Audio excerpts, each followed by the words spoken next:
Hey, what's up everyone? It's Reelphatties here, and today what I'm going to do is I'm going to show you guys a little bit about how I cure up my shrimp to add on to jigs or to run on spinning glows for steelhead. But before I get into that, I want to go ahead and show you guys a little bit of our apparel and some of our jigs that we carry, along with some of the jig boxes. We have some really awesome stuff. I'll put the link in the description to all of our products that we have. We have some really good stuff, awesome stuff. We ship all over the United States. You can find our stuff in 8 different stores in between Oregon, Washington, and Indiana. So I'm gonna get into this cure. So what I like to do is I got wild caught table shrimp. This bag is about 10 bucks, and you can make a bunch of baits with that. I have these little small jars. I like to use these little ones. Perfect size for 1-day use. Then we have some rock salt. We have some krill, 100% krill. We have some Pro Cure shrimp cure, and then we also have some anise. So what we're gonna want to do first is this first bait, what we're gonna do is we're gonna load it with the whole kitchen sink. The second bait, we're gonna go really light on stuff. So what I'm gonna do is I'm gonna go ahead and pour some of that directly into the bottom.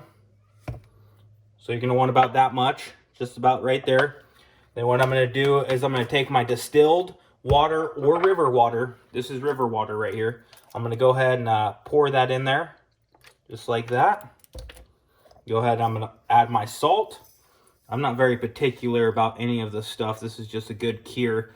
You want to add a good amount of salt for that, to keep the shrimps hard. I go ahead and add my krill powder in there, just like that.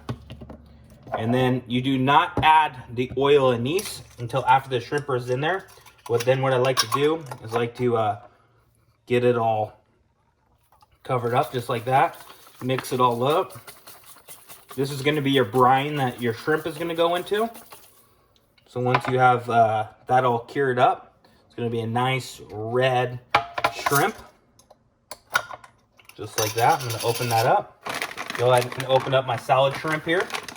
Go ahead and pull out some shrimp. Good handful. These are already frozen. It's just fine. I'm going to go ahead and drop them in there.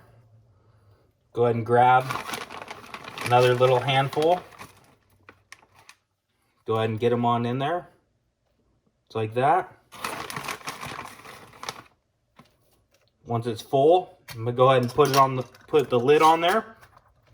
And then don't forget, guys, a really important part to this whole process is you write down on top of that lid what you have going on. So I'm going to go ahead and let that sit for about 5 minutes, and we'll come right back to that. I'm going to grab my second jar here, and this is going to be our very, very light cure. What we're going to do is we're going to go ahead and add water. Then we are going to add our krill.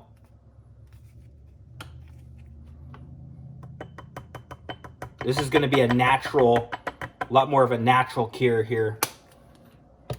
And we're going to add our salt. The salt is an added that you have to have for the shrimp to stay nice and tough. So get some salt in there. And then what I'm going to go ahead and do is I'm going to grab my sugar. Put 2 teaspoons of sugar in there. These summer steelhead, they really like a sweet shrimp. They're trying to get rid of all that salt coming out of the ocean. I'm going to go ahead and drop my shrimp in there. Just like that. I'm going to go ahead and mix it up. Unlike coon shrimp, you don't got to be really worried about these guys falling off or falling apart, because you're just going to be taking these shrimp and adding them right to a jig or adding them to a spinning glow. So once you have that, I'm going to go ahead and open that up, just like that. I'm going to go ahead and take my anise. You can use any brand that you like. This one's brand new, so I got to pull out the cap that's in there. I'm going to go ahead and pull out that cap. I'm just going to go ahead and add just a squirt of oil to this, just like that. Then I'm going to go ahead and close this up. I'm going to go ahead and let that mix. And these ones that are in this jar right here, these will be ready to fish tomorrow. I like to let these ones that are in this brine, that's a cured brine, because I want to try to dye those things pink. In this one, I'm gonna go ahead and let those sit for about 2 days, and those will be ready to fish. You could fish these tomorrow, but it's a lot better if you let them sit a little bit. And now once they've been sitting for now about 5 minutes, I'm gonna go ahead and add in my oil, just like that. And those guys are gonna be ready to fish in 1 to 2 days. Don't forget, guys, when you're done with these, make sure you write the date and what you put in there, so then when you have an awesome cure, you know exactly what's in there. Don't forget to like and subscribe. We have a lot more tutorials coming up, lots of stuff like that. Check out our jigs. What I'll go ahead and show you really quick is I'm going to open up these guys. So this is going to be your shrimp right here. How you're going to fish this is you're just going to pull off a little piece just like that. And then you're going to take your jig. This is one of our Reelphatties jigs right here. And then we're just going to go ahead and slide it right up just like that onto the hook. And just like that. Just that little bit of added shrimp meat there is going to make a huge difference in you catching more summer steelhead. So I hope this guys helps you out as much as I could. And don't forget to like and subscribe.